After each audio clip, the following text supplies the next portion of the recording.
when it comes to talking about some of the most depressing music out there, few pieces would come as close as the debut self-titled album of Giles Corey, a character created by Dan Barrett, mostly known by being half of Have a Nice Life. Getting into this album is hard.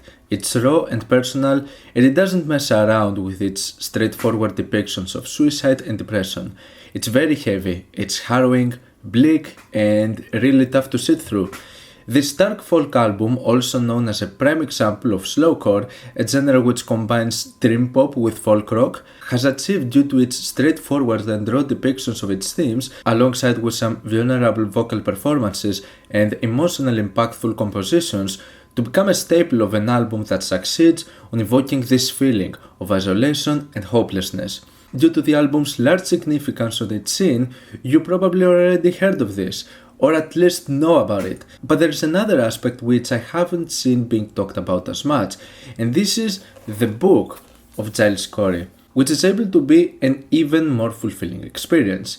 Now the thing is that when I was writing the script, and I was even reaching the end of it, I was under the impression that it hasn't been brought up on YouTube by anyone, but afterwards I saw the Needle Drop review that also included a review of the book, which is actually really nice to see, and there is a brief mention of the book in the video of A Bucket of Jake about the Giles Corey album. So these are the main occasions in which I've seen the book being mentioned on YouTube. The Alpha-27 Essential series were meant to mention other art forms outside of music, and this book, being a companion to a largely significant album that I think is great, opens up the opportunity for me to make my first book recommendation on this channel. And let me tell you, what a book! This is some heavy stuff right here, so just a heads up, I'm gonna give a content warning for this video, as there are going to be mentions of suicide and depression, so if you are in any way, shape or form uncomfortable with these themes, I suggest you to skip this video. I bought this book alongside the vinyl record. When the Fletcher and Enemies List recordings made the various presses of the album, it would include this 150 page book attached to it. Definitely one of the more expensive albums I would buy back then, but it was worth it as we get the book as well. I searched to see if they sell the book separately, and yes, it turns out that after popular demand, you can buy the book by itself, so if you already have the album on vinyl, or you just want the book, there is the opportunity to do so. It's done with this unusual format when it comes to its length and width ratio, and it doesn't have a lot of pages, but even if you're not that much into reading, the text on this book are really sparse, since almost half of the pages are just pictures, all of them on black and white, and as it says at the end of the book, some of those pictures are from a collection provided by the National Media Museum. So because of that, the book is actually pretty short, and depending on how much you read, some of you may even be able to finish this in one sitting. Now this book is separated on 3 sections. The one I expected to be part of this book actually is the lyrics from the songs of the album, always being in pages on the right. It's called the Ghost section, and all of its chapters are in very sparse positions. Usually when we reach the conclusion out of a chapter from the Lie section, which is the most important one and plays the most pivotal point. These are all contained in pages on the left, accompanied with a black and white picture on the right side, and only very few exceptions where the structure is in such a way where we see words scattered around in both the left and the right page. There's also another thing that I would call a separate third section, and these are the words contained in all of the pictures. Now these parts seem like they are a continuation, one from each other, forming sentences, and it's the most cryptic part of the whole book. The issue is that all of those are written in a handwriting style that is not always completely distinguishable, and it also doesn't help how the text might blend with a black and white background, and there are a few parts that are shoved so much into the page that you might need to stretch the pages, potentially damaging them.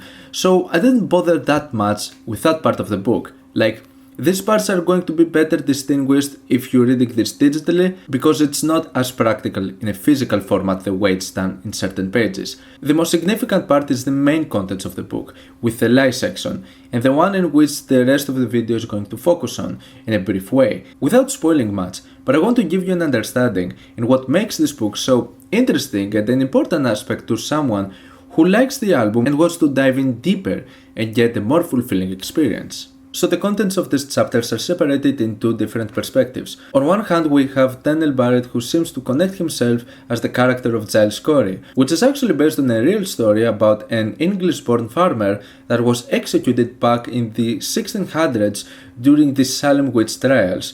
Due to his refusal to plead guilty or not guilty on the charges, he was tortured by being pressed by rocks and boulders pressed on boards. This weight being pressed is used as a metaphor in the way Dan Barrett relates to him not abiding by the rules and the weight on being alive, ideations of suicide, struggling with depression, feelings of isolation, and questions about the afterlife, existentialism, and many other similar subjects. All of them described in a straightforward manner, without any filter whatsoever. Like the very first sentence in the book, in the introduction, is, and I quote, "Sometime in the spring of 2009 I tried to kill myself," end quote. That's how the book starts. It leaves no room to breathe, it makes sure to keep you in this grey and bleak space from start to finish, and while the elements of existentialism and afterlife might lead to some complications with how it packs information about such hard to digest concepts, in such a few pages that might overwhelm the reader, but the writing used for the most part is pretty simplistic, and Daniel's straightforward and to-the-point approach makes it easy to get into. This doesn't downplay the importance of approaching those themes with more detail and greater understanding of philosophy, as it's from the perspective of the person trying to find on his own answers of the meaning of life, depression, and our fascination to come one step closer to death. Those are questions in which he is seeking to find an answer from by studying the works of an enigmatic figure called Robert Vore. And this is where this second point of perspective comes from. A big portion of those chapters is Daniel describing the works, life, and conditions of living from this character, Robert Vore, who seems to come into some different conclusions when it comes to what could exist after death and using methods in which he would try to come to the closest on what it feels being dead while still alive. Those ideas and ways of approach, combined with the troubling mental state that plays a role with this sort of obsession with the subject, is something in which Dan Barrett gets fascinated by. It's like he feels a connection with this person, coming to some sort of understanding where he's coming from, and describing his work as a point of influence, as seen, for example, with what he describes as the Vore device, used to come the closest possible to the feeling of death, isolating himself from everyone and everything around him, creating his own world. Vore makes his appearance from the introduction, whose device is used for those purposes. With a chapter village of 100 witches, we get a glimpse of Robert Vore's life in a place called Dogtown, and the connections of this place with a period of time where witchcraft would be a thing.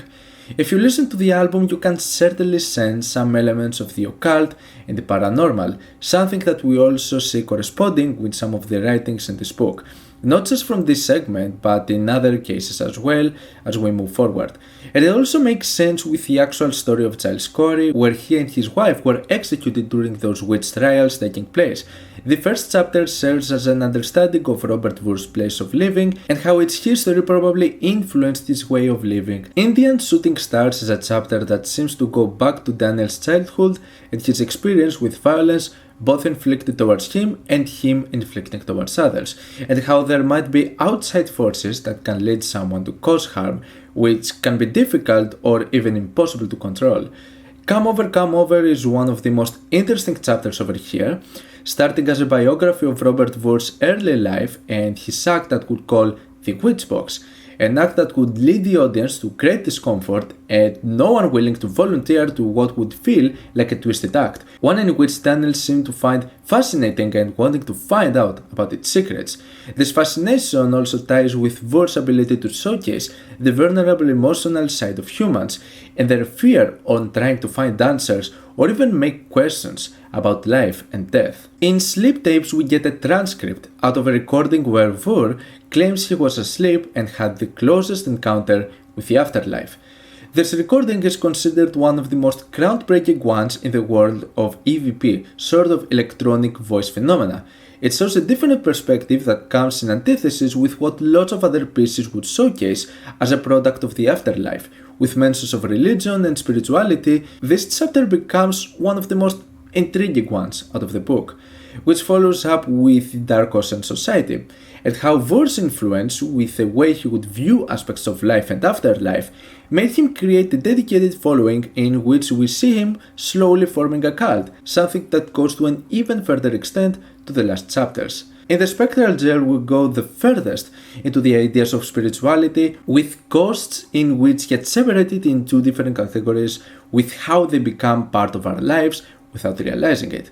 The spiritual and metaphysical aspect is something that doesn't appeal to me personally, as I view those themes from a different perspective, but it's common and usual to get the idea, for example, of a greater force that we can't control and that there has to be something out there outside what we tend to know of.